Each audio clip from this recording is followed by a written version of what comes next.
सनातन धर्म सुना है कि साइंटिफिक है पूरा। मैं हमारे देश के और विश्व के युवाओं से कहना चाहूंगा कि आप धर्म और विज्ञान को अलग समझ बैठिए। एक अनुभव जो युवाओं में आजकल सबसे ज़्यादा है वो है ईर्ष्या का अनुभव कि वो हमसे आगे है, वो पीछे है। एक्चुअल में जो सक्सेस हो चुका, मैं उससे ज़्यादा सौभाग्यशाली उसको मानता हूँ जो सक्सेस नहीं हुआ। ऐसा कैसे हो सकता है किसी ग्रंथ में आपकी हर एक सिचुएशन का जवाब आपको मिल जाए? जब तक आप जानेंगे नहीं तब तक आप पहुंचेंगे। बहुत सारे सवाल जो आज का यूथ जानना चाहता है, हम सबके मन में भी है, और शायद बहुत सारा जो यूथ होगा विश्व भर का वो भी जानना चाहता होगा। सबसे बड़ा सवाल ये कि मैं कौन हूँ, मैं कहाँ से आया हूँ। देखिए, अगर ये प्रश्न आ जाए मन में तो आप ये मान लेना कि आपकी आध्यात्मिक यात्रा शुरू हो गई है। ये प्रश्न आता ही नहीं है, ये व्यक्ति सुनता है कहीं से, फिर वो इस बीच में थोड़ा सा विचार करता है कि मैं कौन हूँ।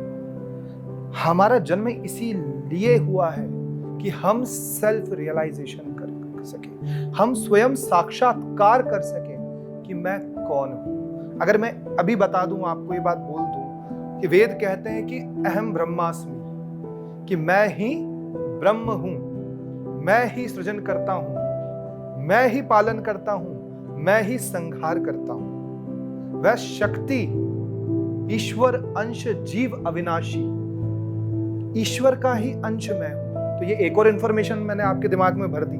पहले से इतनी सारी इंफॉर्मेशन से आपका दिमाग भरा हुआ है, उसी अनुसार आप अपना जीवन जी रहे हैं। तो ये अनुभव का विषय है। इस प्रश्न को मैं चाहता हूं कि इस प्रश्न को हर व्यक्ति अपने हृदय में स्थापित करे और अनुभव करके जाने कि वह कौन है। कौन है जो इस पंच तत्व पंचभूत शरीर का संचालन कर रहा है। वह कौन है जो इस प्रकृति का संचालन कर रहा है। वह कौन है जो हमें होने का, दिखने का, सुनने का, महसूस करने का हर एक अनुभव करवा रहा है। कौन है? अगर यह शरीर मैं हूं तो मैं बार बार यह क्यों कहता हूं कि मेरा हाथ दर्द कर रहा है, मेरा सिर दर्द कर रहा है। मैं और मेरा शरीर एक नहीं है। जब हम इस बोध की ओर जाने लग जाएंगे और हम इसे खोजने में हमारे जीवन को लगा देंगे तो निश्चित आपके जीवन की आध्यात्मिक यात्रा शुरू हो जाएगी। कौन है जो आपके सो जाने के बाद ये सारा संसार खत्म होता है और आप जगते हैं तो पुनः ये संसार अपने आप आ जाता है। ये जो भी आपको दिखाई दे रहा है या जो भी घटित हो रहा है, उसे कौन है जो अनुभव कर रहा है? उसी के होने से ये संसार है, उसी के होने से ये ब्रह्मांड है। तो जो इस पूरे ब्रह्मांड का, जो इस पूरी क्रिएशन का, जो हर छोटी से लेके बड़ी एक्टिविटी का कारण है, वही मैं हूं। क्योंकि आपने श्रीमद् भगवत गीता पढ़ी है और अभी क्योंकि मेघा ने सवाल भी कहा कि लोग परेशान हैं, डिप्रेस्ड हैं, लोगों के सवालों के जवाब नहीं मिलते।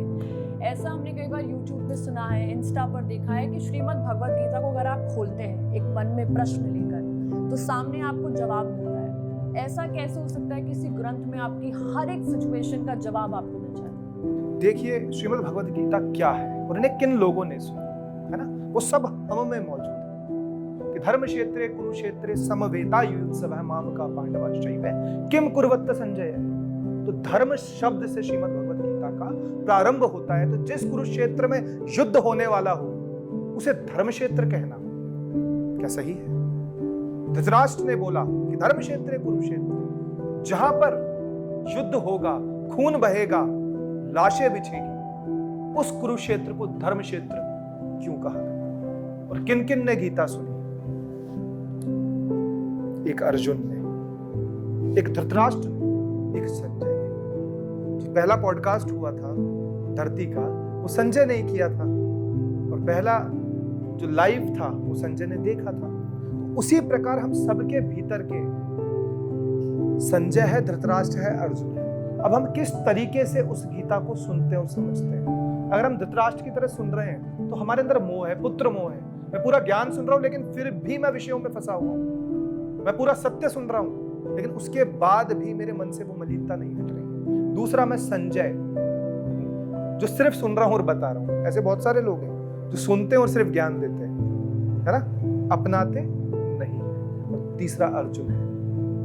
तो ये हमारे ऊपर डिपेंड करता है कि आप उस गीता को या किसी भी धर्म तत्व को धृतराष्ट्र की तरह खोल रहे हैं, संजय की तरह खोल रहे हैं, या अर्जुन की तरह खोल रहे हैं। आप अपने मन के प्रश्न जो होते हैं वो अधिकतर भौतिकता से जुड़े हुए होते हैं, है ना, भौतिकवाद से जुड़े हुए होते हैं। और हम आध्यात्मिकता में हमारी भौतिक सुखों को ढूंढते हैं। हम हमारी अपेक्षाएं इतनी ज्यादा इस भौतिक जगत से बना लेते हैं। कोई आकर कहता है, कभी ईश्वर ने आके आपको कहा कि तुझे निश्चित रूप से यह मिलेगा?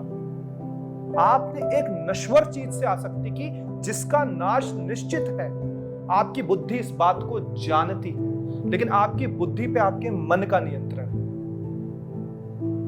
तो आपकी बुद्धि जानते हुए भी उससे अपनी आसक्ति को नहीं हटा पाती, और आप भौतिकता से सारे प्रश्न जोड़कर उसे ही सत्य मान लेते हैं, जो आपके दुखों का कारण बनता है। विचारों को ग्रहण करना सुख नहीं है, विचारों को छोड़ देना सुख है।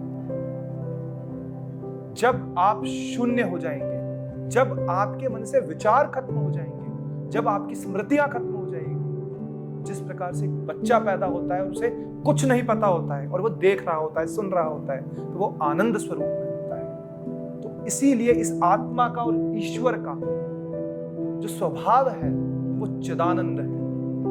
श्रीमद् भागवत का प्रथम श्लोक भी यही कहता है कि सच्चिदानंद रूपाय है, जो सत्य है, जो चित्त में विराजमान है और जो सदैव आनंदित रहता है। तो आनंद तो तभी रह पाएगा जब आपके मन में कोई भी विचार नहीं रहेगा। आप शून्य में जो सत्य है केवल उसी को देख रहे होंगे, उसी में जी रहे होंगे, उसी वर्तमान में स्थापित रहेंगे, तो वही आपका आनंद स्वरूप है। अन्यथा जितनी विचार इंफॉर्मेशन आप भर लेंगे, आप उन्हीं अनुसार चलेंगे और दोष आप अध्यात्मेश्वर। धर्म को भागवत, जितने भी भागवत आचार्य हैं, युवा सुनता भी है, लेकिन क्या कारण है कि युवा सुनता है, समझता है, लेकिन उनको इम्प्लीमेंट नहीं कर पाता? तो ऐसा क्या एक रास्ता हो सकता है कि युवा उसको समझने के साथ साथ अपने अंदर उन विचारों को, और जो हिंदू धर्म सनातन धर्म है उसको वो इम्प्लीमेंट कर सके? क्योंकि सनातन धर्म सुना है कि साइंटिफिक है पूरा। तो आप इसको कैसे युवाओं को प्रोत्साहित कर सकते हैं, मोटिवेट कर सकते हैं कि वो इसको किस तरह से लें? क्योंकि इतने सारे विचार उनके दिमाग में चलते रहते हैं कि उन्हें युवा पहले से ही अपनी एक योजना बनाता है कि मुझे ये करना है, ये करना है, ये करना है। उतना ज़्यादा वो अपने पे प्रेशर ले लेता है कि वो कुछ नहीं कर पाते। तो ऐसा क्या करे युवा की धर्म को एक साइंस के रूप में लेके और वो अपने जीवन को उद्धार कर सके और अपने जीवन को आनंद और आह्लाद से जी सके? देखिए, आपको एक चीज बताऊं कि पहले धर्म को समझना आवश्यक है कि धर्म है क्या।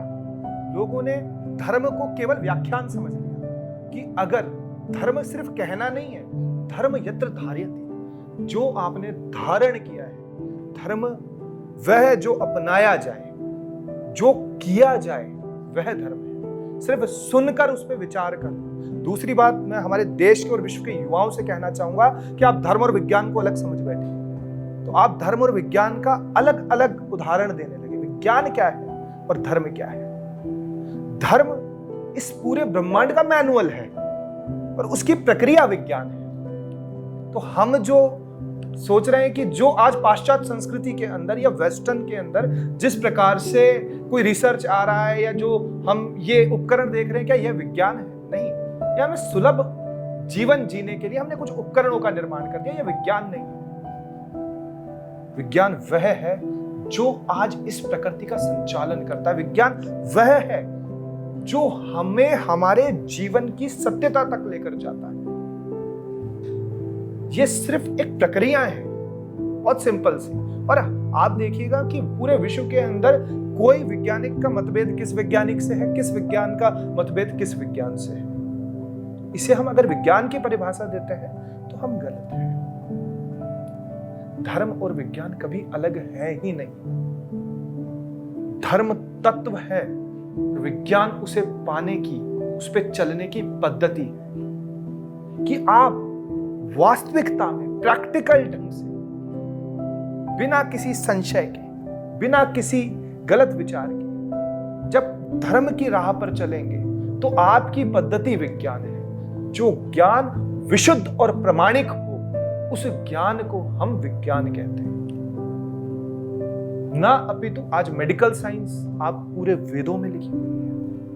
आप इलेक्ट्रिसिटी की बात करते हैं तो मित्रा वरुणा शक्ति अगस्त संहिता में क्या है? वो एनर्जी है, इलेक्ट्रिसिटी है।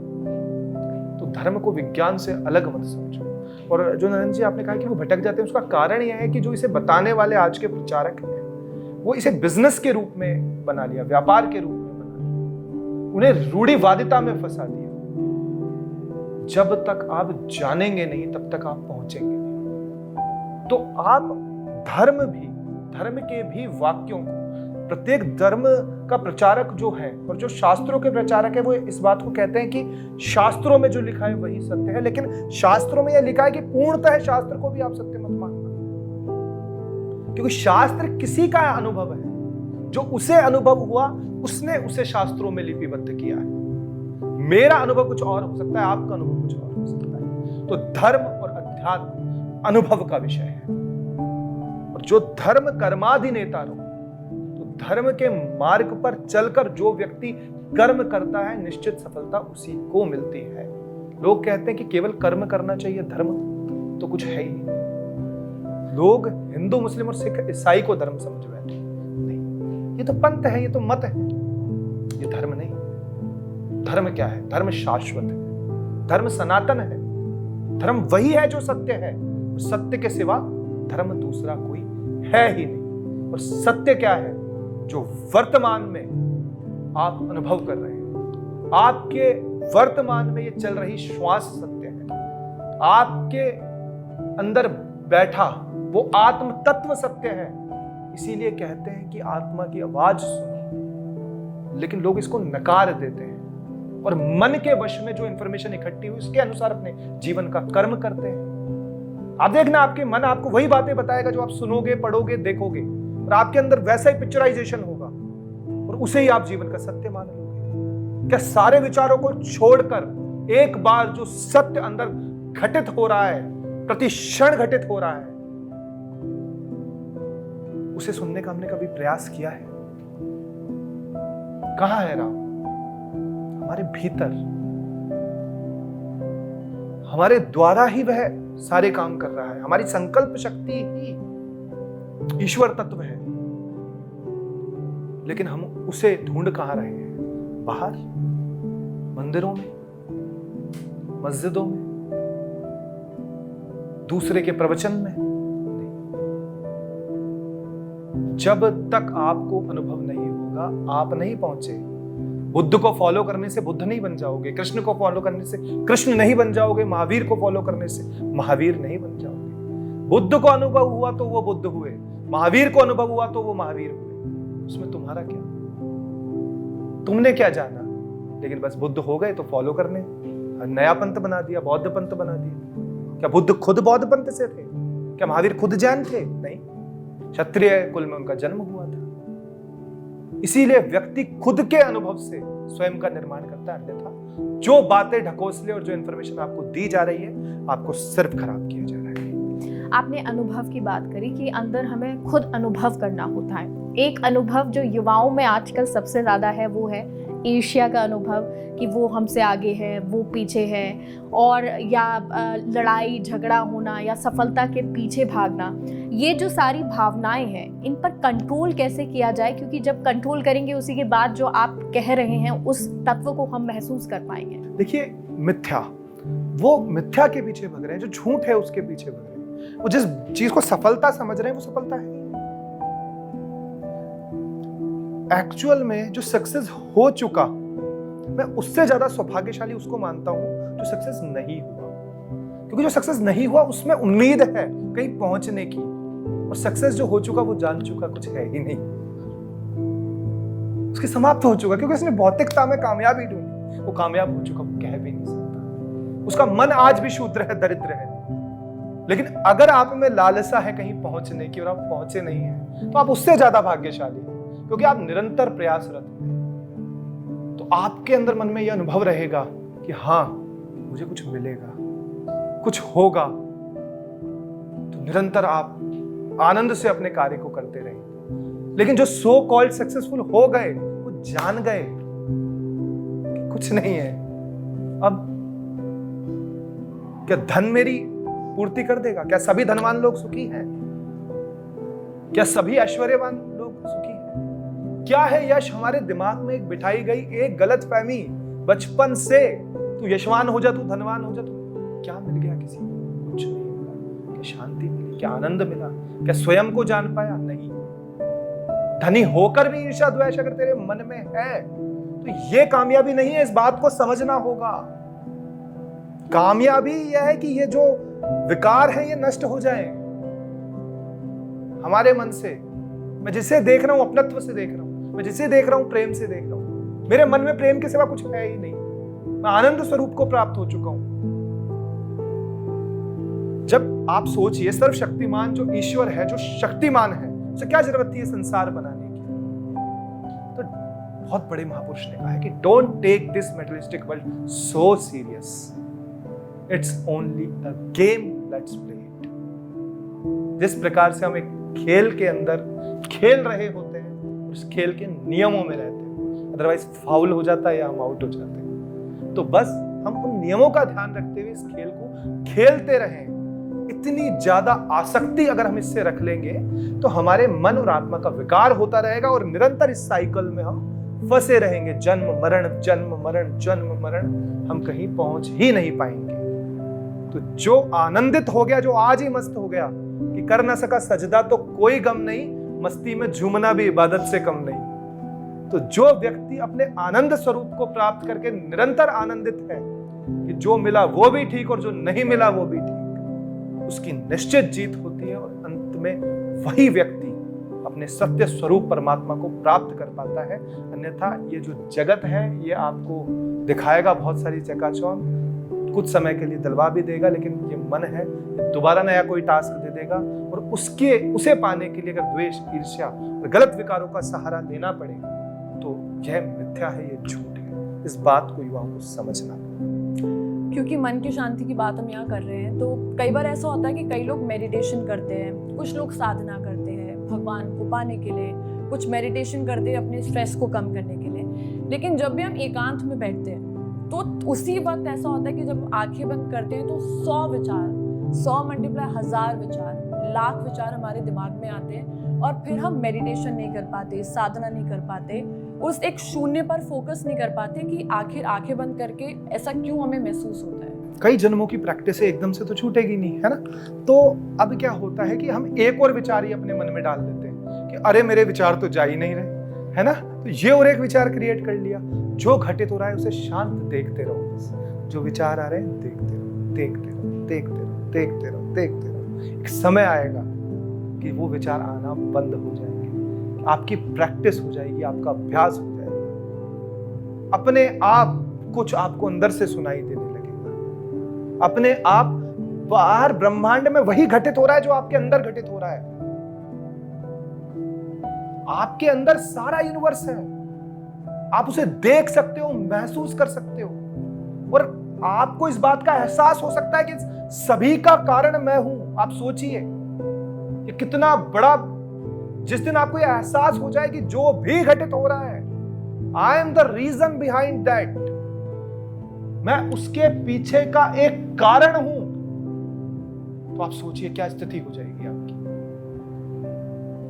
टपक टपक आंखों से आंसू बहने लगेंगे, सब विकार नष्ट हो जाएंगे, सब द्वेष नष्ट हो जाएंगे, सब ईर्ष्या नष्ट हो जाएगी, सब इच्छाएं नष्ट हो जाएगी। मैं ही हूं, कहीं और कुछ है ही नहीं, यही सत्य है। इसीलिए साधक को बहुत साहसी होना चाहिए। अगर आपसे कोई कहे कि सत्य यह है कि आप तो हो ही नहीं, तो क्या आप इस बात को जानने के लिए तैयार हो कि आप तो हो ही नहीं? आप डर जाओगे कि मैं हूं ही नहीं। हाँ, ये सत्य है। इसीलिए परेशान होने की किसी को जरूरत नहीं है कि आप ध्यान में बैठे तो आपके सामने विचार आ रहे हैं, जन्मों की अभ्यास है, आएंगे विचार, आते रहेंगे, लेकिन आप स्थिर बैठ के सिर्फ उन विचारों को देखते रहिए, उनसे प्रभावित मत होइए कि ये विचार क्यों आए, देखते रहिए, बस देखते रहिए, बस देखते रहिए। अहम दृष्टा, अहम दृष्टा, अहम दृष्टा, मैं ही देखने वाला हूं, मैं ही देखने वाला हूं, मैं ही। फिर थोड़े दिन में एहसास हो जाएगा अहम करता, अहम करता, अहम करता, मैं ही करने वाला हूं, मैं ही करने वाला हूं, मैं ही करने वाला हूं। इस मन की गति को समझिए कि जहां ये नाशवार शरीर टिकट लगा के अमेरिका जाना है, टिकट लगा के घंटों की यात्रा करके पहुंचता है, वहां मन 1 सेकंड में पहुंच सकता है। आप इमेजिन करिए न्यूयॉर्क आपके दिमाग में आ जाए, समझिए आप कितने शक्तिशाली हैं, ये गति है किसी के पास। तो ऐसे ही जब आपको इस बात का एहसास होगा कि ये जिंदगी, ये दुनिया भी एक स्वप्न था, यह भी एक विचार था, जिस दिन ये नष्ट हो जाएगा सत्य आपके सामने खड़ा होगा, और वह सत्य कोई और नहीं, आप स्वयं। जब आप स्वयं को देख लोगे तो विचार आना भी बंद हो जाएगा। विनायक जी, अभी यूथ में एक चीज जो है प्रचलन में बहुत चल रही है कि मंदिर जाना है, भगवान के दर्शन करने हैं, शिव जी पे जल चढ़ाना है, तो हमें मंदिर जाने से, शिव जी पे जल चढ़ाने से हमें ईश्वर की प्राप्ति हो जाएगी। तो युवा ऐसा भ्रमित हो रहा है, आप इसको कैसे देखते हैं कि युवा को इस स्थिति में क्या करना चाहिए? देखिए, आप कहीं पाने कुछ जा रहे हैं और वापस आ रहे हैं, और जब आप में परिवर्तन नहीं हुआ तो आपका जाना व्यर्थ है। आप कई वर्षों से मंदिर जा रहे हैं और जाकर वैसे ही लौट के आ रहे हैं। जा ये शरीर रहा है और आ भी अगर ये शरीर रहा है तो वो व्यर्थ है। अगर आप जा रहे हैं तो आप जो गए वो लौट कर ना आए, कुछ और ही जो सत्य है वो बनकर आए, तो आपका मंदिर जाना वहां पे सिद्ध होता है। दर्शन की लोग बात करते हैं, दुर्योधन रोज करता था भगवान श्री कृष्ण के दर्शन महाभारत के युद्ध में, रावण रोज राम जी को देखता था, तो क्या उनका कुछ बदला? कुछ नहीं बदला। जब तक आप में बदलाव ना आए, जब तक आप में समर्पण ना आए, तब तक मंदिर जाने का या कहीं भी जाने का कोई महत्व नहीं है। और मंदिर क्या है? ईश्वर का निवास, परमात्मा का निवास, वो आपके भीतर है। लेकिन लौकिक परंपराओं के अंदर व्यक्ति को आप इतनी गहरी बात अनुभव नहीं करवा सकते। उसी के लिए एक सभ्यता का निर्माण, एक सभ्यता स्थापित करवाई गई। क्या स्कूल जाने से विद्या आती है? घर पे पढ़ोगे तो नहीं आएगी, लेकिन एक लौकिक परंपरा है कि स्कूल फिर भी बनाए गए, वहां जाके हमें एक माहौल मिलता है। और मंदिर जाने का क्या महत्व है कि आप वहां जाके सांसारिक विचारों को छोड़ दें, वर्तमान में जिए।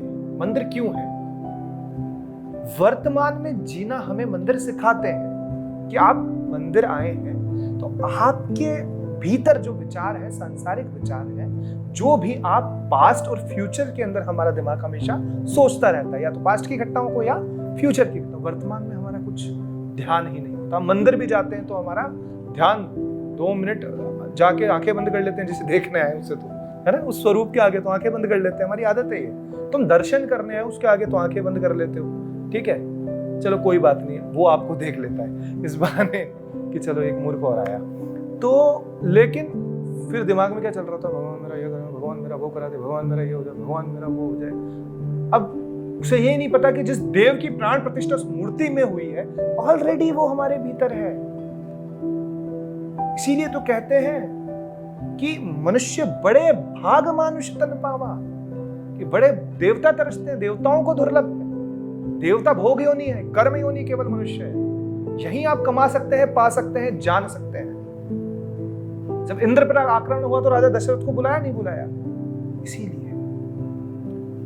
भ्रांतियों से बचना है, भ्रांतियों में फंसना नहीं है।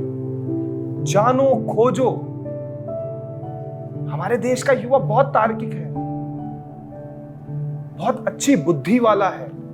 मन को नियंत्रण में करो। जरा सी परेशानियों से घबरा जाते हैं, जरा सी स्थिति परिस्थितियों को हम जो पर बस इंफॉर्मेशंस के द्वारा हमारे दिमाग में डाली जाती है, लेकिन एक्चुअल परिस्थिति आपकी चिदानंद रूप है। कुछ नहीं होगा, बस विचारों में हो रहा है जो हो रहा है, कुछ नहीं हो रहा। कहीं कुछ मरता ही नहीं है। 5 तत्वों से बना शरीर 5 तत्वों में चला जाता है और आत्म स्वरूप कहीं और चला जाता है। कहीं कुछ घटता ही नहीं है, उतना ही तल है। जब इस सत्य को समझ गए तो डर है ही नहीं, भय है ही नहीं। इसीलिए देश के युवाओं को यह कहूंगा कि निर्भय भव, निर्भय हो जाओ, क्योंकि तुम उस परम पिता परमेश्वर की संतान हो जिसका यह पूरा ब्रह्मांड है। जब हमारे बाप का ब्रह्मांड है तो घबराना किस बात का। पूजा फिर एक्चुअल में क्या होती है? पूजा करना, जैसे हम बात कर रहे थे अभी कि भाई मंदिर जाते हैं और आंख बंद किया और अपनी अपनी चीज़ें मांगने लग जाते हैं, इच्छाएं मांगने लग जाते हैं कि ये पूरी कर दो, ये पूरी कर दो। फिर एक्चुअल में पूजा करना क्या होता है और वो सफल कब होती है पूजा? देखिए, पूजा क्या है? पूजा है कि देव बनकर देव की उपासना। कभी याद रखना, मनुष्य बनकर वेद क्या कहते हैं, धर्मशास्त्र क्या कहते हैं, ये बताते नहीं हमें लोग। इंसान बनकर, मेघा बनकर अगर तुम पूजा करोगी तो कुछ नहीं मिलेगा। देव बनकर देव की उपासना होती है जब तुम इस बात को एहसास कर लो कि मैं अपनी ही मिरर के सामने बैठा हूं, मैं अपनी प्रतिमूर्ति के सामने बैठा हूं। तो बस कंसंट्रेशन करना उस समय आसान हो जाता है। तो हम स्वयं को पुष्प चढ़ा रहे हैं, हम स्वयं को प्रसादित कर रहे हैं, हम स्वयं आनंदित हो रहे हैं। हम अंदर बैठे उस आत्मा को प्रणाम कर रहे हैं, उस परमात्मा को प्रणाम कर रहे हैं। हम जब द्वैत भाव हम में आ गया कि एक नहीं दो है, कुछ नहीं मिलेगा, कुछ नहीं मिलेगा। आप द्वैत भाव में ही रह जाओगे। दूसरा मूर्ति क्या, मूर्ति में मक्खी आ जाए उड़ा सकती है मूर्ति? तो जो स्वयं पे बैठी मक्खी नहीं उड़ा सकता, वो आपको क्या दे देगा? आपके भाव, आपके भाव, आपके भाव का महत्व है। जिस भाव से आप तो अंदर बैठा परमात्मा उसे भी शक्तिमान कर देगा। बोल तो मन में ही रहे हो ना, सुन कौन रहा है? अंदर वही सुन रहा है। लेकिन आपको एक इजी हो गया बताना, है ना? मिरर के सामने आके जब हम किसी चीज की प्रैक्टिस करते हैं, एंकरिंग की भी करते हैं, तो थोड़ा इजी हो जाता है, स्वयं को देख पाते हैं, है ना? फिर वो मिरर चल जाता है सामने तो पता नहीं चलता मैं कैसा एक्ट कर रहा हूं। तो आपको प्रति क्षण, हर श्वास में वह सुन रहा है, वह देख रहा है। अब आप खुद सोचिए, प्रैक्टिकल पॉसिबल है कोई एक जना बैठ के करोड़ों को देखे? नहीं है ना। तो कौन है जो सबको देख रहा है, सबका हिसाब कर रहा है? जो आप में भी है, जो मुझ में भी है, जो हर पशु में है, जो हर वृक्ष में है, वो एक ही है। इसीलिए पूरा डेटा एक ही जगह सेव है, हमारे चित्त में। तो पूजा बैठकर और जबरदस्ती थाली हिलाकर दिमाग में चल रहा है कुछ और कर गए और सोचा मैं सफल हो गया, नहीं। वो आपकी सहूलियत के लिए बनाई गई एक पद्धति है। प्रश्न उठाए जाते हैं हम पे। मैं एक डिबेट देख रहा था न्यूज की, वहां पर एक महाराज ने बोला कि भारत ही एक ऐसा देश है जहां पर प्राण प्रतिष्ठा होती है और मूर्ति में भी प्राण आ जाते हैं। तो एक सज्जन थे, उन्होंने कहा तो फिर क्या आप मुर्दों में, देखा ना एक वीडियो वायरल हुआ, तो फिर आप मुर्दों में जान क्यों नहीं डाल देते, शहीदों में? तो उनको मैं कहना चाहता हूं मित्र, नहीं दे पाए उत्तर, कि आप वहां जान नहीं, आप देव का आह्वान कर रहे हैं, देव का, है ना? और इस शरीर जब मूर्ति खंडित हो जाती है तो ऑलरेडी देव है, वो छोड़ के जा चुका, और उसने कोई मूर्ति ग्रहण कर ली, तो खंडित मूर्ति में दोबारा लाना है क्या? खंडित मूर्ति में थोड़ी लाओगे। ये शरीर क्या है? 5 तत्वों से बनी एक मूर्ति मिट्टी की। इसमें देव है तभी तो ये सब कुछ हो रहा है। जब देव चला जाएगा, जब शिव चला जाएगा, तब शव रह जाएगा। इसी प्रकार से हम आह्वान देव का करते हैं, वहां पर कोई आत्मा का नहीं करते हैं कि कोई पर्टिकुलर मनुष्य की आत्मा। इसी प्रकार से इस बात को पहचानना है कि जो हमारे अंदर निवास कर रहा है वह भी देव है, वह भी परमात्मा है। जब वो हमारी इस खंडित मूर्ति को छोड़ के चला जाता है तो वो किसी दूसरी मूर्ति में जाकर स्थापित हो जाता है, वो दूसरा शरीर ले लेता है। और किस अनुसार लेता है? जो हमारी स्मृतियां हैं, जो हमारी इंफॉर्मेशन है, जो हमारे चित्त में फीड है, वो उस अनुसार दूसरा शरीर ले लेता है। क्योंकि आपके पाप और पुण्य को आपके हृदय से ज्यादा कोई नहीं जानता, और पाप पुण्य का हिसाब उसी हृदय में होता है। आजकल का युवा राम नाम जरूर ले रहा है, लेकिन बहुत से ऐसे युवा है जो अभी भी गुमराह है। उनको समझ ही नहीं आ पा रहा है कि राम का नाम ले तो रहे हैं, पर शुरुआत कहाँ से करें? क्योंकि YouTube पे इतना सारा कंटेंट है कि आप ये क्रिया करो, वो क्रिया करो, मंदिर जाओ, व्रत रखो, सोमवार के व्रत रखो, लेकिन असल में एक स्टेप जो युवा को एक सही पथ पर लिया है कि हाँ, यहाँ से तुम ईश्वर तत्व की प्राप्ति बहुत मुश्किल है, लेकिन कहीं ना कहीं उसके करीब तो आप जा सकते हो। देखिए, मैं कहूँगा कि युवा दर्शन नहीं प्रदर्शन पर ज्यादा आ गया है ना। दर्शन वो करना नहीं चाह रहा, वो प्रदर्शन करना चाह रहा है। तो जो भी आप ये YouTube पे कंटेंट देख रहे हैं, ये पूरा प्रदर्शन का कंटेंट है। कि आप देखिए वृंदावन में इस समय है, आप सबसे ज्यादा रील मिलेगी आपको होली की समय की, और वो मतलब आप देखिए बांके बिहारी पे ध्यान नहीं है, उसका ध्यान उस पे सेल्फी पर, बांके बिहारी उसमें आना चाहिए। और आप जाके पूछ लोगे ना बांके बिहारी ने क्या पहना था, क्या उनका श्रृंगार था, किसी को कुछ नहीं पता। तो जब तक इस प्रदर्शन की होड़ को आप खत्म नहीं करोगे, हमारे बाबा प्रेमानंद जी प्रसिद्ध हुए, रात को बेचारे वो परिक्रमा पे निकलते हैं तो भीड़ इतनी भयंकर वहां पर लगा देते हैं। संत अगर कोई है तो वो एकांत में अपना भजन करके जीवन व्यतीत करना चाहता है, लेकिन प्रेमानंद की बातों को अपनाने से ज्यादा प्रेमानंद जी के साथ वीडियो और फोटो होनी चाहिए। हमारे युवाओं का ये उद्देश्य है। जब तक यार तुम जो कह रहे हैं उसे घर बैठे अपना लो। ये हो गए दर्शन प्रेमानंद जी के, हो गए दर्शन बांके बिहारी के, लेकिन पॉल्यूशन क्रिएट कर दिया हमने सोशल मीडिया पे भी और हमारे जो धर्म स्थल है वहां पर भी।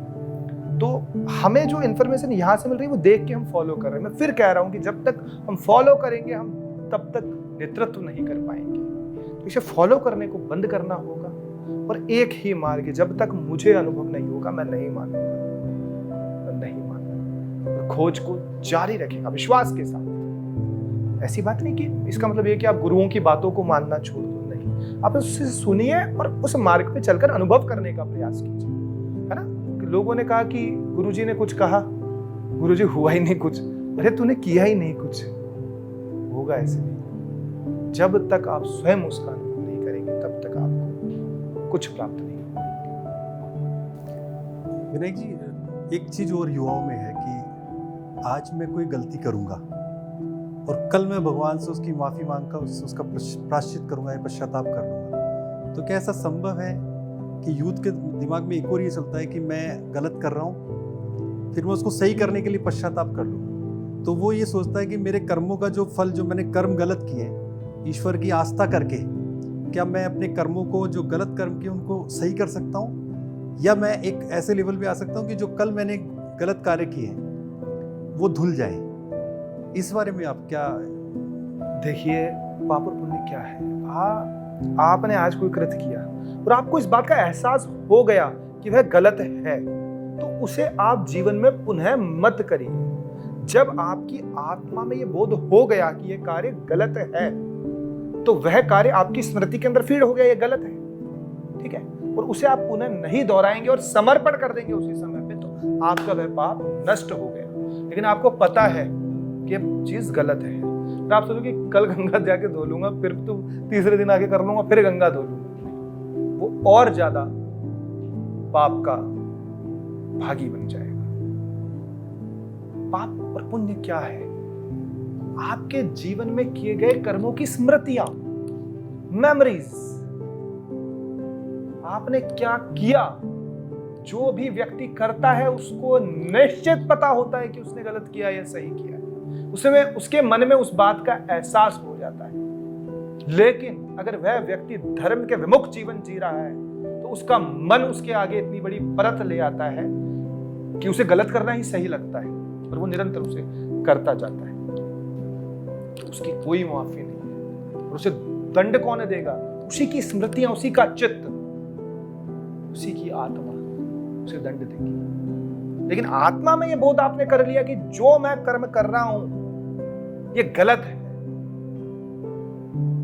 मैं इसकी क्षमा मांगता हूं और इसे पूर्ण रूप से ईश्वर के चरणों में समर्पित करता हूं और पुनः मैं इसे जीवन में नहीं करूंगा, तो वह पाप उसी क्षण नष्ट हो जाता है, उसी क्षण वहीं पर नष्ट हो जाता है।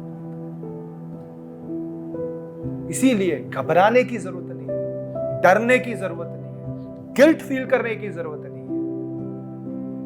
आपसे कुछ हो गया, उसे मानकर समर्पित कर दो, उसका कोई भी गलत फल आपको नहीं मिलेगा, क्योंकि ईश्वर का नाम करुणा निधान है। करुणा निधान सुजानशील स्नेह जानत नाम। तो जो करुणा निधान है, आप सोचिए कि क्या माता पिता ने आपकी गलतियों को कभी माफ नहीं किया?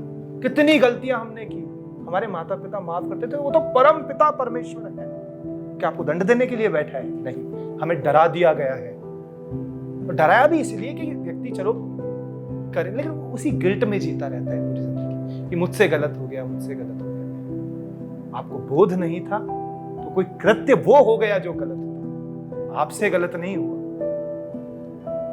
आपसे वो कृत्य हो गया जो गलत था और इसका बोध आज आपको हो गया, तो आपके सभी पाप आज ही नष्ट हो गए। जिस तरीके से आप याद रखना, चाहे पापी हो, चाहे हो सकता है मेरी ये लाइन थोड़ा गलत मोटिवेट कर दे, चाहे पापी हो चाहे पुण्यवान, सब एक ही परमात्मा में आगे जाके लीन और विलीन होंगे। और भगवान अपने नालायक बच्चों का ज्यादा ध्यान रखता है, क्योंकि जो लायक होता है वो तो स्वयं ही अपना जीवन सही कर लेता है, लेकिन ईश्वर अपने नालायक बच्चों का ज्यादा ध्यान रखता है कि यार ये बदमाश है, फिर शैतानी कर देगा, तो उसके प्रति उसका ज्यादा ध्यान होता है। तो मैं यही कहूंगा कि गिल्ट में ना जिए। व्यक्ति पाप के गिल्ट में और गलत करने लग जाता है कि अब तो मैं ऐसा ही हो गया, मुझसे तो ऐसा हो गया।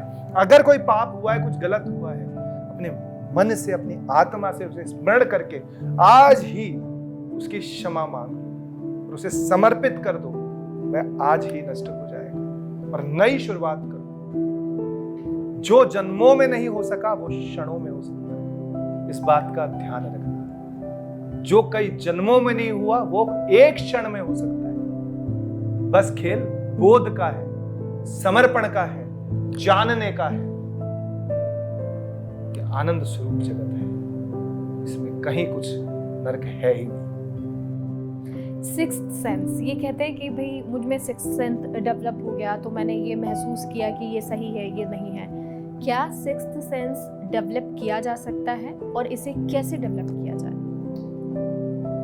कुंडलिनी शक्तियों के बारे में आपने सुना है कि जब मनुष्य के 7 चक्र जो होते हैं, वह चक्र हमारे भीतर की शक्तियों का केंद्र होते हैं। तो जब हम बाहरी दुनिया से ये एनर्जी कहाँ डाइवर्ट, आपके पास एक एनर्जी का पुंज है और आपने इस एनर्जी को कितनी जगह डाइवर्ट कर रखा है, ये सोचने में, वो सोचने में। और अधिकतर आप देखना कि हमेशा हर क्षण आपके दिमाग में विचार चलते रहते हैं। आप बोल रहे हो, विचार चल रहे हैं, बाहर आप ये करते, तो आपकी एनर्जी बहुत दिशाओं में डाइवर्टेड है। जब आप उस पूरी ऊर्जा को एकत्रित करके अपने उन चक्रों की ओर जो आपकी एनर्जी के केंद्र हैं वहां लगाते हैं, तो आप एक एक तत्व पर के स्वामी बनते जाते हैं। और जब आप यहां तक सहस्त्र मार्ग तक पहुंच जाते हैं, तब आपको घटित होने वाली घटनाओं का पहले से ही पता लग जाता है, क्योंकि आप में वही तत्व है जिसने इस सारा सिस्टम बनाया, इस सारी प्रोग्रामिंग की है। इस सारी प्रोग्रामिंग आपको दिख जाएगी, है ना। और व्यक्ति जब पूर्ण नहीं पहुंच पाता है, लेकिन साधना से अपनी ऊर्जा को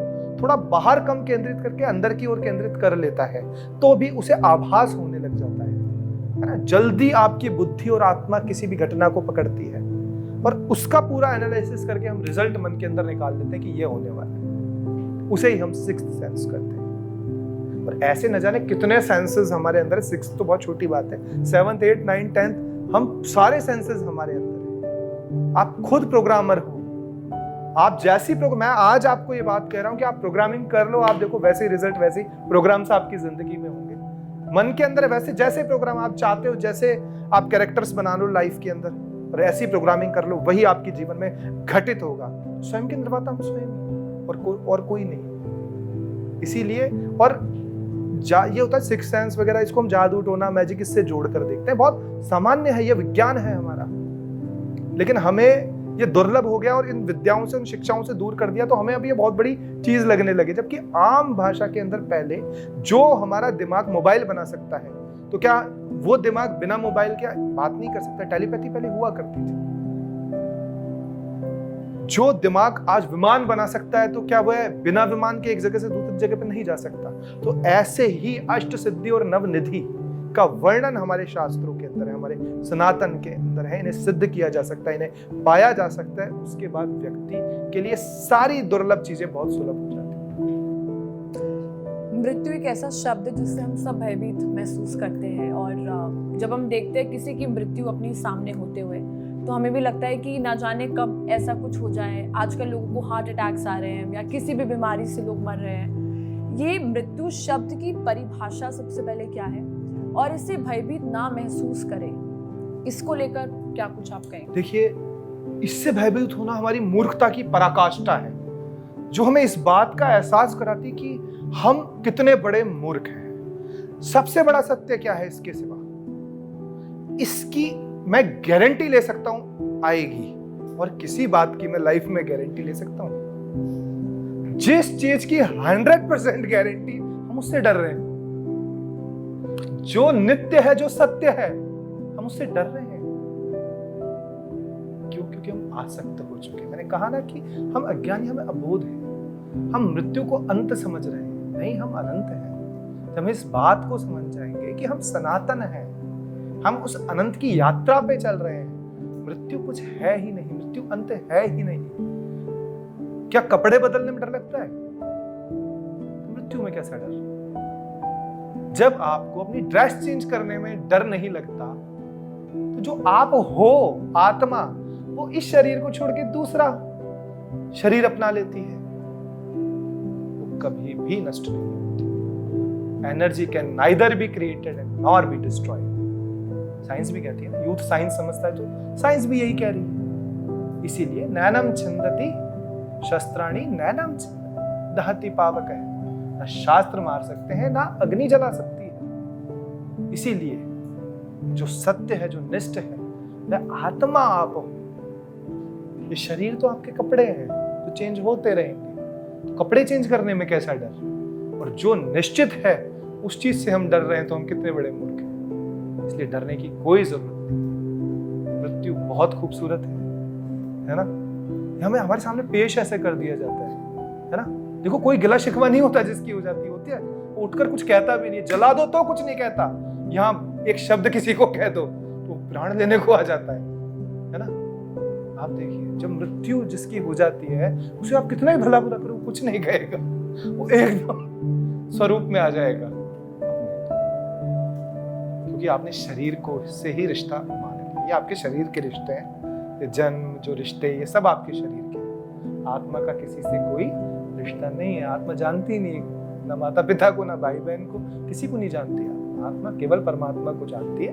तो हमारा रिश्ता एक परमात्मा से है, उसके सिवा कोई रिश्ता नहीं है। इसका मतलब ये नहीं है कि आप डिसरिस्पेक्ट करना चालू कर दो आज से कि तुम कौन, हम तुम्हें जानते नहीं है, ऐसा नहीं है। लेकिन इस शरीर को अगर कोई कर्तव्य मिला है, तो उस कर्तव्य का निर्वहन करते हुए, निर्वहन करिए बाहर से, लेकिन अंदर से आसक्ति मत रखिए। बाहर से हर कर्म करिए, कोई दिक्कत नहीं। इस भौतिक जगत में हम रहते हैं, हमें हर कर्म के अंदर इन्वॉल्व होना चाहिए, करना चाहिए, लेकिन स्थिर रहते हुए। ऐसा नहीं कि बहुत आसक्ति इससे हो जाए, इसी को सीरियस लेने, सर फोड़ दें एक दूसरे का कुछ पाने में, उसमें हमें कुछ नहीं मिलेगा। हाँ, एक्ट करिए आप लाइफ के अंदर, जैसे एक्ट चल रहा है, इसको एक्ट मान के करिए कि मुझे ये भूमिका मिली है, मुझे इस नाटक को करना है, तो उस नाटक को करिए। लेकिन अंदर से इस बात को जानिए, मेरे कोई फर्क नहीं पड़ रहा है इन सब नाटक से। I am doing only drama. लेकिन ड्रामा एक दिन खत्म हो जाएगा और हम सब एक हो जाएंगे। बस इस भाव से जिएंगे, आपको कोई ईर्ष्या, द्वेष, गुस्सा कुछ नहीं सताएगा, कुछ भी नहीं सताएगा, है ना? जब आप कोई गुस्सा कर रहा है, आपको कुछ गलत कर रहा है, तो आप मन से सोचिए, नादान है, बोध नहीं है, बस वही खत्म, वही खत्म। उसको सुनो, इसने मुझे, उसने, आपने कितनी तवज्जो दी एक नादान और बोध को। आपने जो निर्बोध व्यक्ति है, जो नादान है, जिसे आत्म साक्षात्कार नहीं है, जो द्वेष ईर्ष्या में घुसा हुआ है, हमने उसे कितनी वैल्यू दे दी, कितना सीरियस ले लिया। अरे वो तो अनजान है, आप कोई बात नहीं, इसे पता नहीं, हो जाएगा ठीक। तो क्या है, फिर आपको कुछ असर ही नहीं करेगा उसे, है ना? वो आपको पागल समझेगा और आप उसे। लेकिन इस पागलपन में ही जिंदगी है। असली जो जीवन है वो इसी दीवानेपन में है। क्यों? इन मस्तों की बस्ती में आता है कोई कोई, रोती है सारी दुनिया, हंसता है कोई कोई। तो ये मस्तों की बस्ती है, इसमें मस्त होके रहना ही जीवन है, जिंदगी। विनायक जी, एक और चीज है जो आज के युवा में, राजस्थान में कोटा है, सीकर है, जो भी आपने बोला कि दो चीजों में युवा फंसा हुआ है। एक तो प्रतिस्पर्धा, सफलता असफलता। वो चाहे उसकी प्रतिस्पर्धा प्रतियोगिता परीक्षा की हो, चाहे प्रेम की हो, वो क्या एक छोटी सी घटना से इतना आहत हो जाता है कि वो अपनी जीवन को खत्म कर लेता, आत्महत्या कर लेता है। ऐसे युवाओं को आप किस तरह से प्रेरणा देना चाहिए? देखिए, उनको सर्वप्रथम हाथ जोड़ के बारंबार नमस्कार करना चाहता हूँ कि मित्रों, ये जो धारणाएं तुमने तुम्हारे मन में बना ली है कि कोई परीक्षा पास करके तुम जीवन में सफल हो जाओगे, तुम्हारी बहुत बड़ी मूर्खता है। ये तुम्हारे अंदर बिठाया गया एक भ्रम है। केवल जीविका की शिक्षा नहीं, जीवन की शिक्षा लो भाई।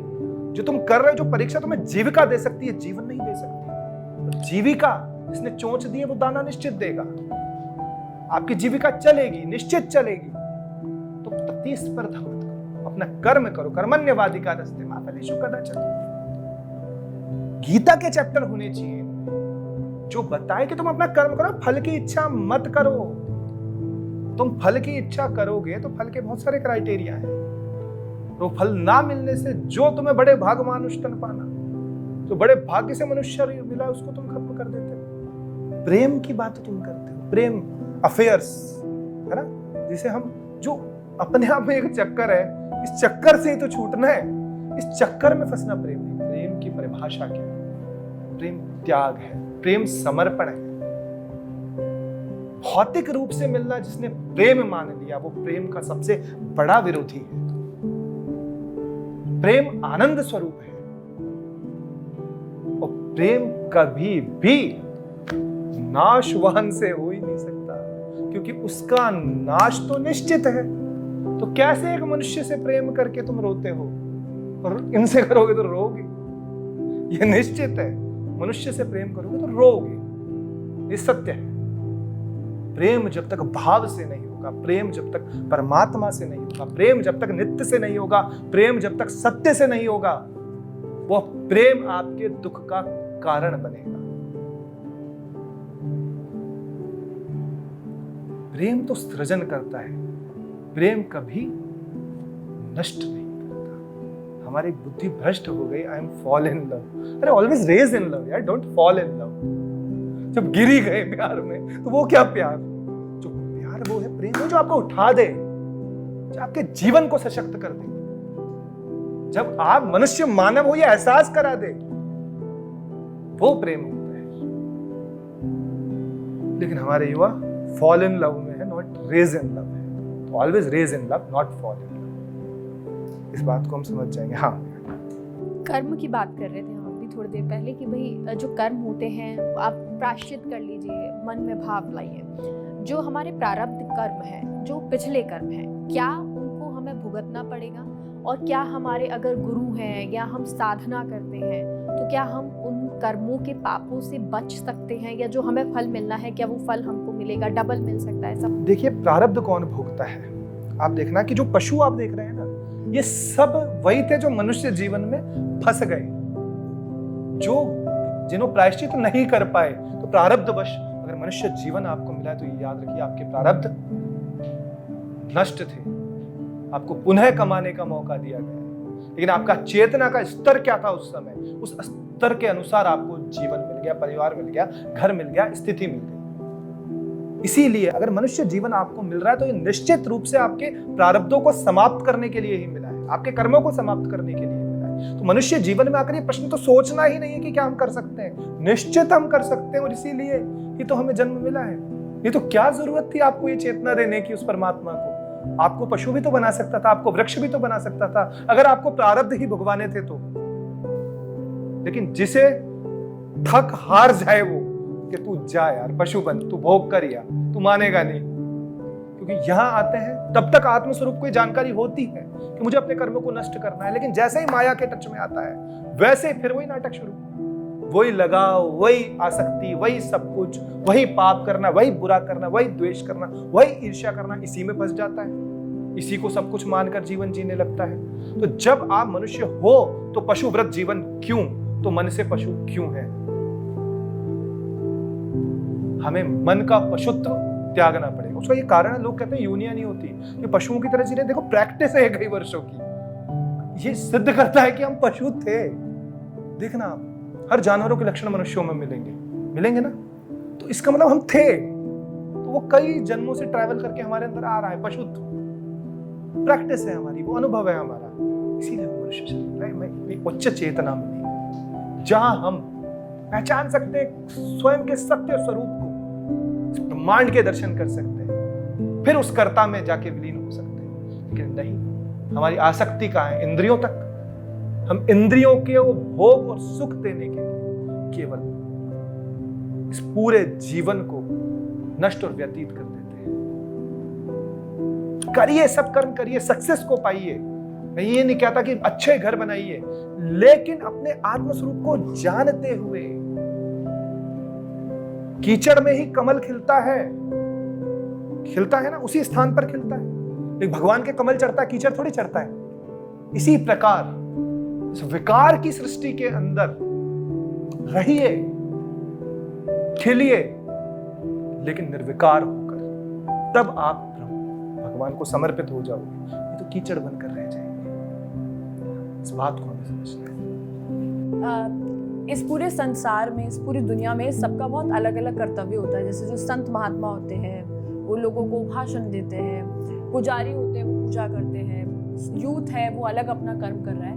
ये ड्यूटीज कैसे असाइन होती है, मतलब सबका पथ बहुत अलग होता है। कैसे कोई साधु संत बन जाता है, कैसे कोई अमीर घर में जन्म ले लेता है, कैसे एक बहुत गरीब घर में किसी का जन्म होता है, ये सब किस चीज पे बुनियाद है? आपके चेतना के स्तर पे, मैंने कहा ना, the level of your consciousness, आपके चित्त के अंदर क्या मटेरियल भरा हुआ है, वही आपको, मेरी बात सुनो, आपको यहां से जाने का कहीं एक रास्ता पता है, वहीं जाओगे ना, दूसरे रास्ते देखे ही नहीं, सत्य का मार्ग देखा ही नहीं, तो अपने आप दिमाग उसी रास्ते पर लेकर जाएगा। तो व्यभिचार, भोगी, विलासी, वो उसी चेतना में जन्म लेता है, उसको वैसा ही रिसीवर मिलता है ना। ऐसे ही, इसीलिए देखो, एक उच्च बात करता हूँ, वो मेरी एक मंशा भी थी, इससे मैं छिड़ता हूँ, इसीलिए हमारे यहाँ पर पहले नियोग से बच्चे पैदा होते थे। जो ऋषि मुनियों ने, वेद व्यास वगैरह को, तो ये प्लांट करके बच्चे पैदा किए, प्लांट कि इस बच्चे से हमें ये करवाना है। ये भारतीय साइंस है, विज्ञान है। हम लोगों के प्रारब्ध भी बदल सकते हैं। मनुष्य के हाथ में वो ताकत है कि वह प्रारब्ध बदलकर अगला जन्म किसी का कहां होना है, ये हम आज इस जन्म में भी निर्धारित कर सकते हैं। और ये पहले होता था। पहले नियोग से संतान की उत्पत्ति होती थी, जहां माता पिता अच्छे संस्कारों के साथ ब्रह्मचर्य का पालन करते थे, अच्छे ग्रंथों का ग्रहण करते थे, अच्छे आहार का ग्रहण करते थे, उसके बाद अच्छे विचार के साथ विश्व कल्याण के लिए संतान की उत्पत्ति हुआ करती थी। और वह संतान क्यों बंद हो गए स्वामी विवेकानंद आना, क्यों बंद हो गए वेद व्यास आना, क्यों बंद हो गए ओशो?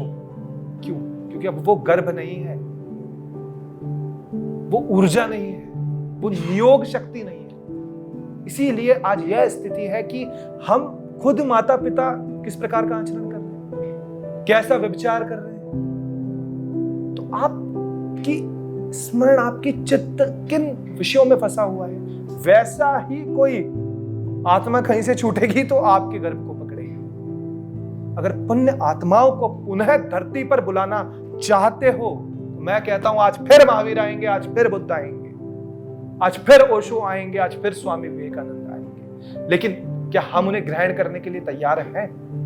ये सोचना चाहिए इस देश की प्रत्येक नारी को और प्रत्येक पुरुष को। चरित्र का निर्माण करो, अच्छे विचारों में आप रहो, तो निश्चित रूप से वो आत्माएं भी इंतजार कर रही है कि कोई ऐसा गर्भ मिले कि हम पुनः आकर विश्व में धर्म की स्थापना करें। लेकिन वो भी लाचार है, नहीं आते। इसीलिए प्रारब्ध को खत्म किया जा सकता है, यहां रहते हुए खत्म किया जा सकता है। और आपकी चेतना का स्तर मरते समय जो होगा, पुनर्जन्म में आपकी आत्मा उसी शरीर को प्राप्त हो जाएगी। यह सत्य है। दूसरा ये कि युवा तो भ्रमित हो रहा है प्रतिस्पर्धा में, लेकिन वहीं हम देखें तो माता पिता जो है, उन्होंने युवा प्रतिस्पर्धा में जा रहा है, उस रास्ते पे माता पिता ही उनको डालते हैं। वही युवा तो माता पिता बन रहे हैं आगे जाके, क्योंकि आप देखिए कि वही जो युवा है, जो सही समय पे सही गाइडेंस उन्हें नहीं मिल पाई, वही आगे जाके माता पिता बन रहे हैं। तो जो उनके जीवन का अनुभव रहा, उन्होंने उन पर थोप दिया। हमारे जो जीवन के अनुभव है, हमारी जो इंफॉर्मेशन है, उसी के अनुसार हम जीवन में कृत्य करते रहते हैं, है ना। तो उन्होंने जो बचपन से देखा, जो रूढ़िवादिता सीखी, जानने का हम प्रयास करते ही नहीं। हम सबको इतना इजी जीवन चाहिए, जरा सा जोर पड़े दिमाग पे तो हमारी टेंशन आ जाती है ना। तो कैसे हम स्वीकार कर लें, जबकि बहुत हल्का होना होता है। आप बहुत हल्के हो जाते हैं और आप स्वीकार नहीं करना चाहते सत्य को। इसीलिए बहुत इजी सिस्टम बना दिया कि भैया ये करना, ये होता है। तो अधिकतर हम हमारे माता पिता से क्या होता है, यही होता है, ऐसे ही होता है, समाज में रहना है तो ऐसे ही करना पड़ेगा, वैसे ही करना पड़ेगा। अरे नहीं भैया, आप एक बार सोच कर तो देखो, किसने कहा सब करते हैं तो हम भी करें? नहीं, थोड़ा विरोध करना पड़ेगा, थोड़ा विरोध करना पड़ेगा, क्योंकि अब समय हमें वापस उस रूढ़िवादिता की ओर लेके जाना है। धर्म का प्रचार हो रहा है, लेकिन क्या इसमें धर्म है, हमें ये देखना है। कथाओं के अंदर जोर जोर से डांस हो रहा है। आप देखिए, जो रात को डीजे करता है, वो दिन में ये कथावाचक करते हैं। नहीं करते हैं। अधिकतर महिलाएं आप देखिए तैयार होकर आती है, दोनों हाथ उठाओ और देख के कृष्ण ने क्या किया, सुदामा और उनका क्या चरित्र, वहां से क्या सीखना चाहिए, राम ने किस तरीके से अपने ब्रदर जो धर्म है उसको निभाया, कैसे अपने पिता के उसको धर्म, किसी ने कुछ नहीं सीखा। बस 4 भजन सॉलिड से बढ़िया, और वो फिल्मी गानों के धुन पे बने, उसमें फुल डांस होता है प्रॉपर रूप से, और वो आता है 7 दिन की हमने भागवत कराई और पापों से मुक्त हो गए। अबे तुमने नरक में टिकट कंफर्म करा ली है, जो नहीं हो रही थी ना वो RAC क्लियर, टिकट कंफर्म्ड। उन भागवत कथाओं से, इस प्रकार की कथाओं से ये हो रहा है। आप देखिए भ्रमित तो किया जा रहा है। कथा सुनकर जीवन में किसके परिवर्तन आया? नहीं आया। माहौल थोड़ा सा चेंज हुआ। पहले पब में नाचना, अब ठीक है कोई नहीं, सनातन के ले रहे तो साला कथाओं में नाचो, कर हो वही रहा है, हो वही रहा है। उसके अलावा कुछ वही महंगे महंगे ब्यूटी पार्लर में तैयार होना, वही एक दूसरे को आप देख रहे हैं, महिलाएं अगर कथाओं में बैठी है तो बस उसने क्या पहना है, मेरा मेकअप कैसा है, उसकी साड़ी कैसी। भैया क्या ग्रहण किया? छूटा कुछ नहीं। वहीं भी द्वेष, ईर्ष्या, इच्छा। उस भागवत में जो भागवत कह रही है कि कुछ नहीं रखा संसार में, वहां बैठकर उस पांडाल के अंदर इस प्रकार की कथाएं नीचे करती रहती है, ऊपर कथा अलग, नीचे अलग चलती रहती है ना? कनेक्ट कर पाएंगे लोग? क्यों करते हैं ऐसा? वो ऐसा करते हैं। जो घटित हो रहा है उसे अगर आप स्वीकार कर रहे हैं गलत, तो हम भी दोषी हैं। जो गलत व्यवहार की हमें शिक्षा दे रहे हैं उसे बिना खोजे, बिना अनुभव किए हम अपना रहे हैं, तो निश्चित हमारा भविष्य खराब होगा तो होगा, आगे जो युवा पीढ़ी है उसका भी भविष्य खराब होगा। हमें इस बात को समझना चाहिए, अनुभव करना चाहिए। आपको डांस करना है तो आप पब में जाइए, कोई बुराई नहीं है, लेकिन आप किसी कथा में है तो आप उसे सुनिए, उसे अपनाइए। एक ही सब्जेक्ट सारे दिन, कथा में भी नाचना है, पब में भी नाचना है, शादी में भी नाचना है, तो सीखोगे कब, सुनोगे कब? नाचने के टाइम नाचो, सुनने के टाइम सुनो, खाने के टाइम खाओ, है ना? यही सबसे बड़ा आज के समय में दुर्भाग्य है कि लोग क्या है। और दूसरी एक और परंपरा चली है कि बहुत से संत महात्मा हो गए, अब वो हर चीज उनसे पूछ के करने लगे। अरे भैया फिजिक्स का क्वेश्चन है आपका, मैथ्स का टीचर कैसे जवाब देगा? आध्यात्मिक बात आपके आध्यात्मिक गुरु से करो, बाकी प्रैक्टिकल बात आप प्रैक्टिकल अपने जो उसका एक्सपर्ट है उससे करो। स्वाभाविक सी बात है ना। घर में कुछ खराब है, गुरु को ले जाके देते, गुरुजी मेरी टीवी नहीं चल रही, मैकेनिक ही बुलाते हो ना वहां पे, या आपका आरओ खराब हो जाता है तो वो प्लम्बर बुलाते हो। तो ये प्रथा बहुत गलत चल गई है। गुरु, सदगुरु आपको जीवन का मार्ग देगा, उस पर चलना सिखाएगा। ऐसा नहीं कि सब खराब उपकरण ले जाके गुरु के रख दो कि गुरुजी से ठीक करो ना मित्र, गलत हो जाएगा। घर का नक्शा आर्किटेक्ट से बनाओगे, गुरुजी से बनवाओगे? आर्किटेक्ट से। हमारी बुद्धि में ये भेद आना चाहिए। गुरु परम तत्व है जो आपको ज्ञान के मार्ग से जीवन में सफल होने के लिए, लेकिन आज हर छोटी चीज के अंदर गुरुजी गर्लफ्रेंड नहीं मान रही, कोई मंत्र दो, है ना? गुरुजी मेरा ये प्रॉफिट नहीं हो रहा, कोई मंत्र दो। गुरु ने भी सीख लिया कि यार चलेगा ये, ले बेटा। तो क्या हुआ? गुरु चेले सब बराबर हो गए। तुम्हारी जिज्ञासा को स्ट्रॉन्ग करो, तुम्हारी खोज को स्ट्रॉन्ग करो, तुम्हें सदगुरु मिलेगा और वो ढूंढेगा तुम्हें। जब ध्रुव घर से निकले थे उनकी जिज्ञासा स्ट्रॉन्ग थी नारायण को पाने की, थोड़ी दूर चलते ही नारद स्वयं मिल गए। ऐसे गुरु इंतजार कर रहे हैं कि कोई ऐसा जिज्ञासु शिष्य आए जो जानना चाहता है, जो पाना चाहता है, जो खोजना चाहता है।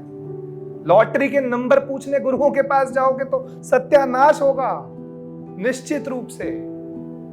अपनी भौतिक इच्छाओं की पूर्ति के लिए अगर गुरु के पास जाओगे तो निश्चित आपका पतन होगा। आपकी खोज को दृढ़ कर लो, गुरु आपको ढूंढेगा। उन्हें आवश्यकता है ऐसे शिष्यों की।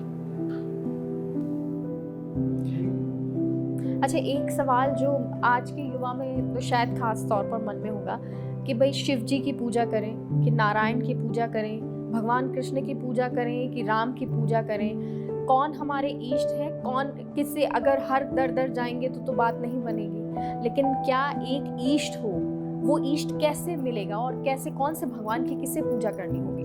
देखिए हम एक आरती गाते हैं ना रोज, ब्रह्मा विष्णु सदाशिव जानत अविवेका, प्रणवाक्षर के मध्य ये तीनों एका। तो देखो अलग कुछ है ही नहीं, एक ही ईश्वर है ना। अब उसके भाव हमने अलग अलग रूप से लिखी। ऊर्जा कहाँ से आ रही है?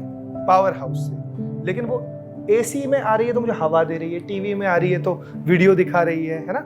इसमें करंट आ जाएगा अभी, उसमें लाइट आ रही है, तो एक ही है। तो आपको जहां सहूलियत मिलती है, जिस भी कैरेक्टर के साथ आप कनेक्ट कर पाते हैं, भाई आपको हनुमान जी से बढ़िया बनती है, हनुमान जी की कथाएं आपको बढ़िया अच्छी लगती है, हनुमान जी से आप थोड़ा सा पर्सनल फील कर पाते हैं और कंफर्टेबल हैं, तो आप हनुमान जी को अपना इष्ट बनाइए। आपको गणेश जी का नेचर मस्त लगता है कि ठीक है यार, दो वाइफ है वो तो और बढ़िया एकदम मस्त रहते हैं करके, तो जो गणेश जी से कनेक्ट कर पाता है वो गणेश जी को अपना इष्ट बनाइए। भगवान भोलेनाथ के कोई नेचर को पसंद है। लोग तो आजकल दम लगा रहे हैं भगवान भोले का नाम ले लेके, है ना, कि जय भोले, और चल रहा है गांजा और चरस। अरे हलाहल विष भी पिया था उन्होंने, तो ये भी पियो, जहर भी पी लो। भगवान तो विष भी तो पीते हैं ना, जहर भी पीते हैं, नीलकंठ। कहाँ गांजा चरस पिया, कहीं वर्णन नहीं है, लेकिन चल रहा है मामला। तो अपना इष्ट जो आपके हृदय के अनुकूल हो, दोस्त कैसे बनाते हैं? जो हमारे अकॉर्डिंग हमें समझता हो, अंडरस्टैंडिंग हो, है ना, जिसके साथ हम कंफर्टेबल होते हैं, हम कोई भी हमारी दिल की बात उससे कर सकते हैं बिना डरे, बिना झिझक के, वही इष्ट मतलब होता है क्लोज, है ना। इष्ट देव मतलब माय क्लोज देव। तो मेरे जो क्लोज इष्ट मित्र, हम इसलिए कहते हैं मेरा क्लोज फ्रेंड, बेस्ट फ्रेंड, तो वही होता है जो हमें समझता है, हम उसे समझते हैं। तो जो आपको लगता है कि जिससे ट्यूनिंग ठीक मेरी बैठती है, वही आपका इष्ट है, जो आपके क्लोज है। कहते हैं कि भगवान की झलक गुरु में भी दिखती है। तो कई बार देखा गया है कि गुरु कई बार भ्रम की राह पर भी ले जाते हैं। जैसे बहुत सारे ऐसे गुरु हैं जो अभी जेल में भी बंद है, कुछ ऐसे अभी भी बाहर बैठे हैं, और कुछ वैसे भी गुरु हैं जो आपको अध्यात्म की तरफ ले जाते हैं। लेकिन कई बार, क्योंकि कहा जाता है कि गुरु की हर एक जो वो कहते हैं उसको मानो, जो भी उन्होंने आपको आदेश दिया उसको मानो। लेकिन कई बार कुछ ऐसे आदेश होते हैं जो सही नहीं होते या फिर गलत होते हैं, हो सकता है। उसको हम कैसे मर्यादा में रहकर उनसे बातचीत करें, उनसे वार्तालाप करें, और क्या हर चीज मानना सही है गुरु की? देखिए, गुरु कोई व्यक्ति नहीं होता, गुरु तत्व होता है ना। गुरु व्यक्ति नहीं है कि एक व्यक्ति को आपने गुरु मान लिया। एक व्यक्ति की खुद की बहुत सारी कंडीशंस हो सकती हैं, बहुत सारी उसकी अपनी इच्छाएं हो सकती हैं, उसके पर्सनल स्वार्थ हो सकते हैं। गुरु तत्व है और वो आपको किसी में भी दिखाई दे सकता है। इसलिए मनुष्य की प्रथम गुरु उसकी माँ होती है, क्योंकि गुरु वो है जो आपको अंधकार से प्रकाश की ओर लेकर आए। जिस अंधकार में आज आप हैं, वहां से आपको प्रकाश की ओर लेकर आए। लेकिन मनुष्य क्या करता है, वो व्यक्तिगत गुरु को ही सब कुछ मान लेता है। नहीं, गुरु का विरोध कैसे नहीं हुआ? राजा बलि ने नहीं किया। जब तेरे द्वार खड़ा भगवान भगत भर दे, जब वामन अवतार राजा बलि के आया, तब शुक्राचार्य ने कहा कि अरे ये नारायण है, चल रहा है तुझे, तू मान ले। तो राजा बलि ने कहा तू कैसा गुरु है? जो नारायण तपस्या से प्राप्त होता है वो मेरे यहाँ भीख मांगने आ गया, तू मना कर रहा है। नहीं मानी गुरु की वहां पर, राजा बलि अमर हुआ। तो ऐसा जरूरी नहीं है कि गुरु आपको उस समय सही एडवाइस कर रहा है। गुरु वो है जो आपको अंधकार से प्रकाश की ओर लेके आए। गुरु एक तत्व है, वो गुरु तत्व ईश्वर तत्व है ना। हम हनुमान चालीसा में क्या बोलते हैं कि जय जय जय हनुमान गोसाई, कृपा करो गुरुदेव की नहीं, श्री गुरु चरण सरोज रज।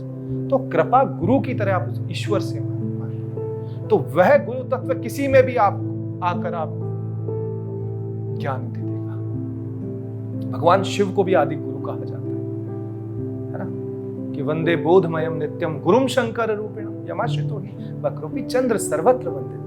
तो गुरु एक तत्व है, वो आपको किसी में, छोटे बच्चे में भी कभी गुरु तत्व के दर्शन हो सकते हैं, आपको किसी में भी गुरु तत्व के दर्शन हो सकते हैं।